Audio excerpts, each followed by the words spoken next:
Bang Daniel, kami tuh sempat podcast sama Sekjen Ampuri juga ya. Bahas soal tahun ini nggak ada furoda.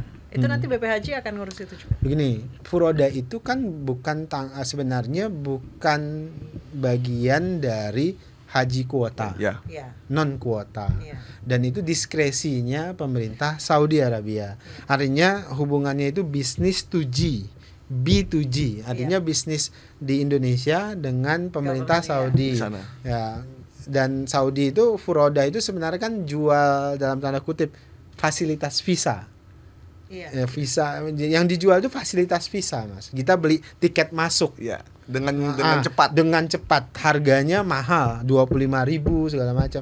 Kalau nanti fasilitas misalnya tenda, hotel itu kan beli lagi, nebeng lagi, beli lagi. Nah, justru kami terus terang mengapresiasi kebijakan Saudi Arabia agak ketat tahun ini.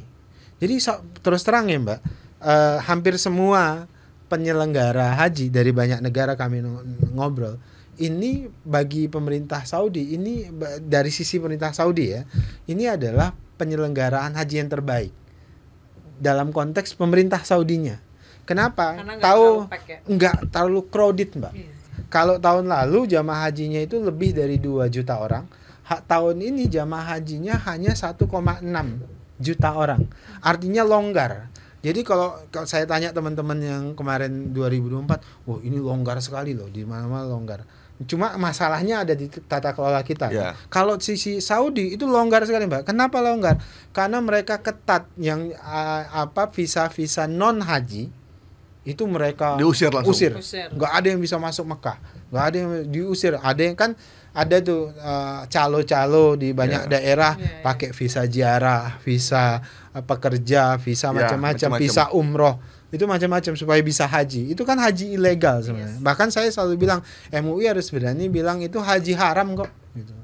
Nggak ada haji yang dilakukan dengan cara-cara nggak baik, nggak resmi itu halal. Masa mau ke rumah Allah dengan cara yang ilegal gitu. Bang, kan ada info benar atau tidak bahwa Saudi Arabia berencana akan mengurangi kuota karena penyelenggaraan di kita itu kurang baik, terutama Anda membawa jamaah haji yang sudah sakit atau yang sudah mau meninggal, sehingga sebelum haji dia sempat ada larangan di atas 90 tahun tapi akhirnya udah berhasil tuh. Itu gimana Bang? Jadi gini, catatan pemerintah Saudi itu ke kita 3 hal. Pada saat itu, ini pertama ya, waktu itu yang yang ketemu dengan Menteri Haji itu adalah Menteri Agama, kemudian Pak Kepala Badan, saya. Kami ketemu. Sebelum penyelenggaraan puncak haji di Aramusna itu. Ada 3 catatan mereka. Pertama, terkait dengan kesehatan. Jamaah haji ini dari sisi kesehatan yang paling dianggap buruk. Kenapa? Banyak yang sebenarnya nggak istiqoah secara kesehatan. Nah, kemudian kedua, tingkat kematian jamaah haji Indonesia itu sangat tinggi. Sekarang aja ini sudah 360-an ya. Kalau nggak sekitar 330, saya nggak update yang kemarin ya. Nah, itu tinggi. Nah, itu karena ada masalah dengan cek kesehatan. Itu yang juga kami koreksi. Besok itu harus cek kesehatannya harus jujur. Kami berharap gitu. Itu pertama yang mereka kritik. Kemudian kedua itu masalah dam. Masalah dam kita misalnya ya, mereka tuh berharap dam itu dibayar di jalur resmi. Jalur resmi itu apa? Yang resmi itu dari pemerintah Saudi itu ad-dakhi namanya. Jadi bayar melalui itu. Sekitar 720 real. Nah, tapi kalau mau dam di dalam negeri silahkan. Bahkan mereka mendukung. Jangan bayar dam jalur ilegal. Nah, pas kita ketemu di situ ditanya, yang bayar di ad-dakhi berapa banyak per hari itu? Hanya sekitar 1000-an jamaah haji. Yang melalui Basnas untuk dipotong dalam negeri berapa? 8.000. Berarti kan ada 190.000 lagi yang itu nggak tahu bayarnya kemana bayarnya. Nah, itu menurut pemerintah Saudi ini bayarnya jalur-jalur ilegal semuanya.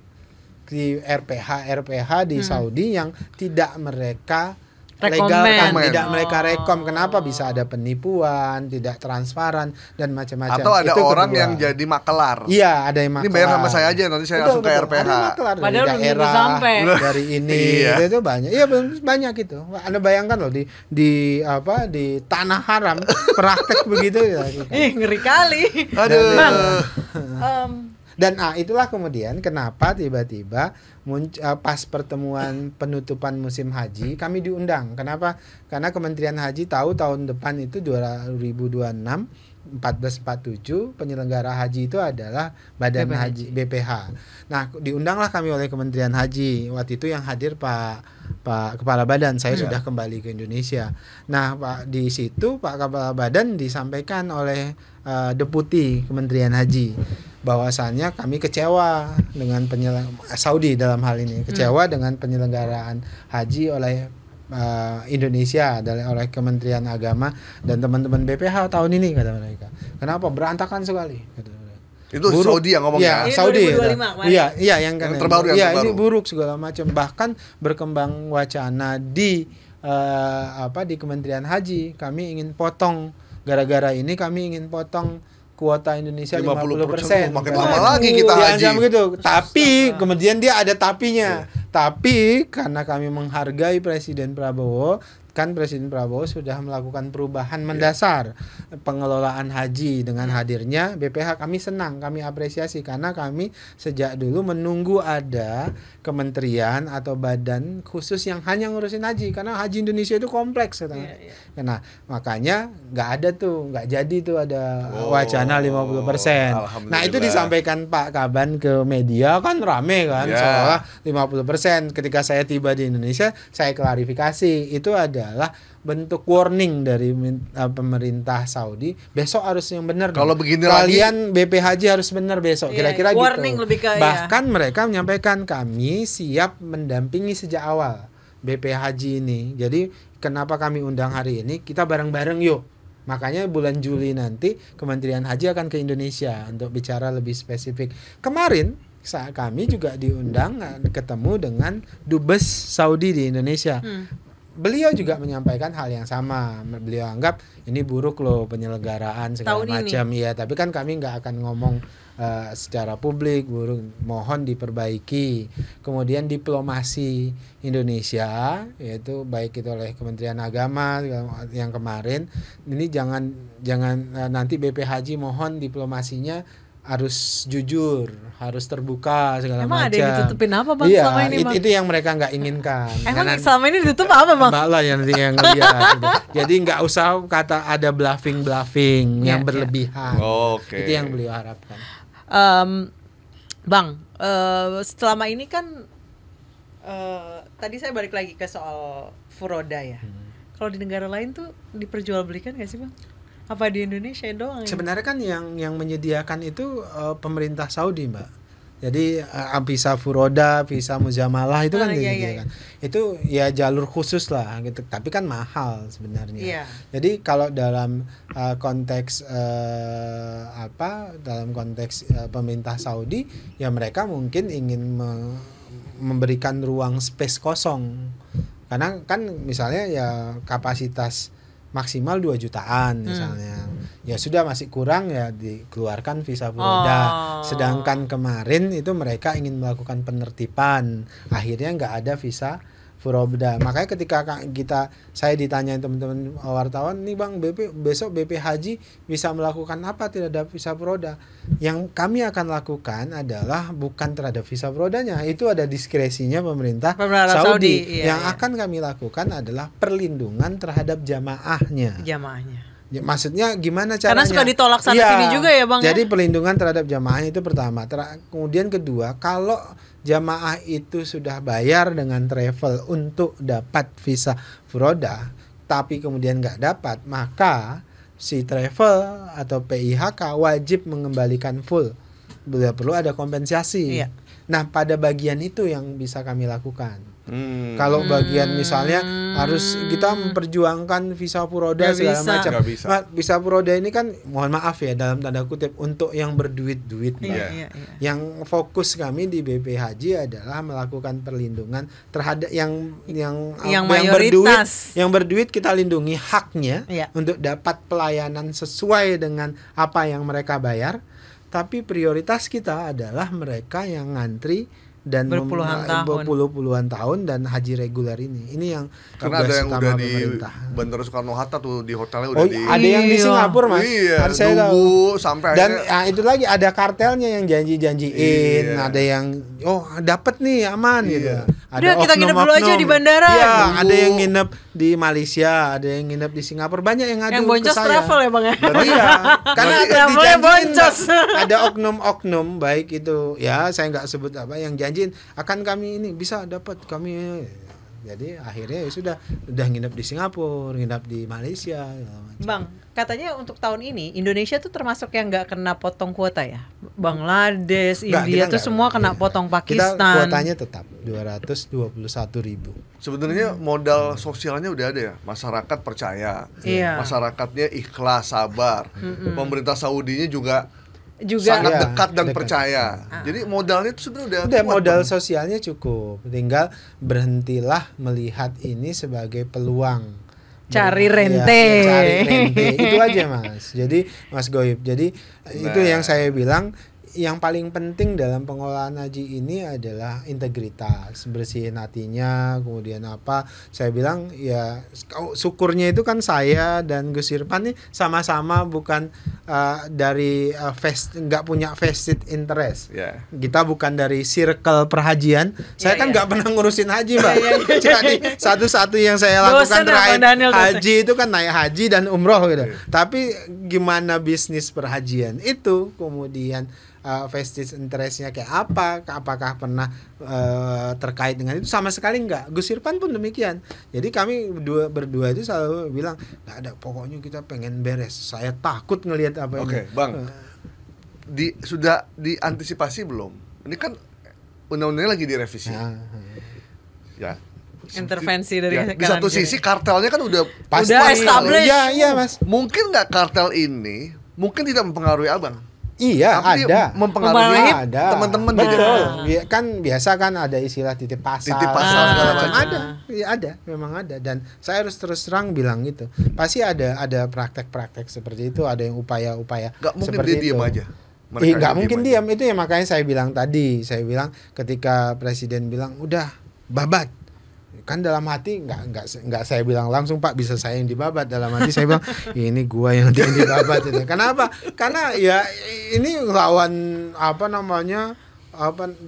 Daud lawan Goliat gitu loh. Goliatnya ini uangnya banyak, jaringannya luas segala macam, sedangkan Daud ini gitu. Bang Daniel sama Pak Prabowo udah deket, nama jadi jubir istana aja. Kenapa sih Bang?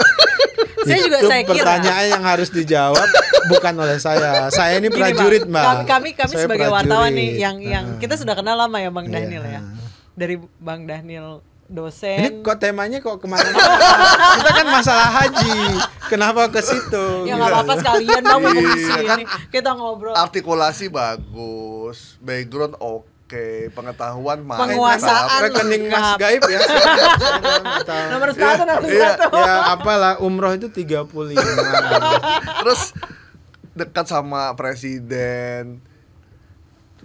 Kurang apa lagi sebenarnya? Ya saya kira tuh ketika pengumuman pada saat bulan Oktober, jubir Bang Daniel nih bisa nih. Saya ingat ketika Pak Prabowo jadi Menhan, ketika ada serangan terkait dengan dana pembelian Alutsista ya.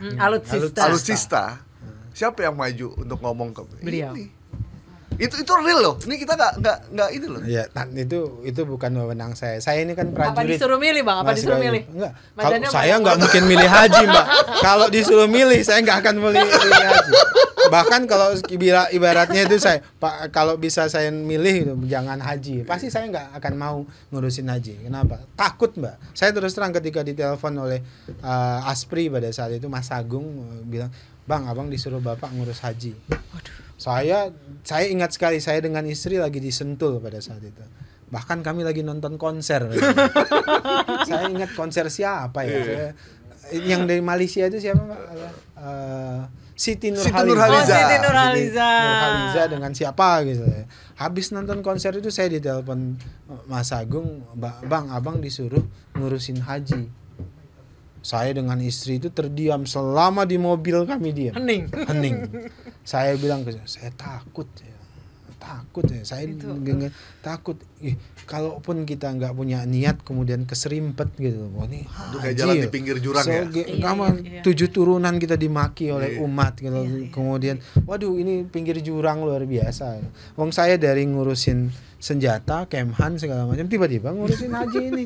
Saya bilang ya Allah. Bahkan terus walaupun Pak Prabowo tahu persis saya mantan ketua umum pimpinan Pusat Pemuda Muhammadiyah, dekat dengan isu-isu keagamaan. Ya ada ustadz-ustadznya dikit lah ya kan. Mungkin itu Gus Irfan ya. Tapi takut Mas sampai di rumah saya nangis tuh dengan istri. Gimana selamat kita di sini gitu. Jadi saya kalau kepleset dikit antara kepleset kejatuh atau keplesetnya jadi kaya banget bisa Bang? Enggak real lah itu. Jadi sampai kan akhirnya ya udah sampai dalam hati kalaupun sekarang misalnya disuruh Pak Prabowo udah kamu nggak usah ngurus haji, senang saya itu Mbak. Tapi karena saya sudah harus ngurus haji ya total karakter tradisi saya kalau sudah masuk di satu institusi ya harus total di situ, harus tuntas kira-kira. Bicara soal haji di Indonesia tuh kan sensitif sekali ya. Itu tuh kayak mimpinya orang Indonesia, orang Muslim. Mimpi orang Muslim Indonesia tuh kayak bahkan tukang bubur aja naik haji. Emak naik haji.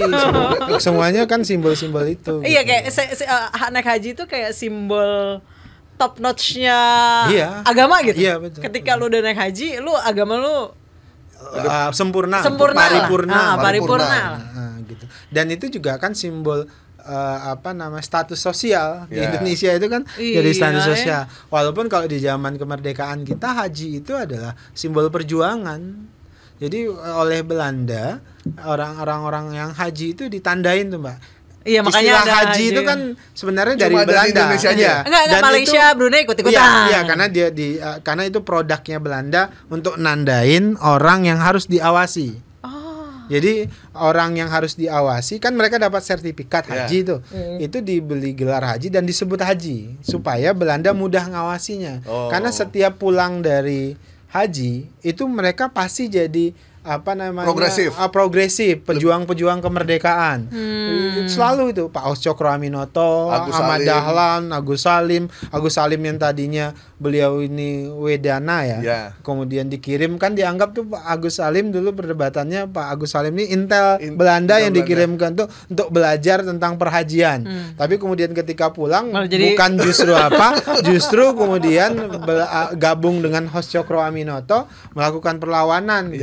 Jadi haji-haji dulu itu mereka tuh jadi para pejuang-pejuang ketika balik ke sini. Mbah Dahlan, Mbah Hasim, semuanya. Haji Samanhudi, semuanya. Mbak tokoh-tokoh haji itu kenapa? Karena ada pengaruh pan-islamisme kan di Mekah, di Saudi. Semua tokoh-tokoh pemikiran kumpul di sini. Pendiri Muhammadiyah dan Dahlan pulang dari sana haji langsung bikin malah tambah progresif gitu. Iya. Kenapa haji itu jadi ibadah yang bukan cuma sakral ya di Indonesia itu, tapi jadi magical, apa ya bahasanya ya? Bukan magical. Yang kayak gitu-gitu akhirnya dimanfaatin banyak orang untuk orang rela mengeluarkan status apa sosial, saja. Itu status sosial. Kan dulu kalau terutama orang-orang selatan itu kan Sulawesi Selatan segala macam kan kalau haji itu pasti pengusaha besar, orang kaya. Gitu. Kita pernah ngobrol ya Bang, waktu saya wawancara Abang di kantor Abang. Paling lama antrean haji itu di daerah Sulawesi Selatan ya sampai 48 tahun. Umur gue aja belum nyampe 48. Wah, Mbak, bukannya 49. 51 Bang.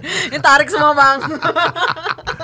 Oh, itu cocoknya ke istri saya. Oh, pasti. Boleh lah Bang. Iklan. Emang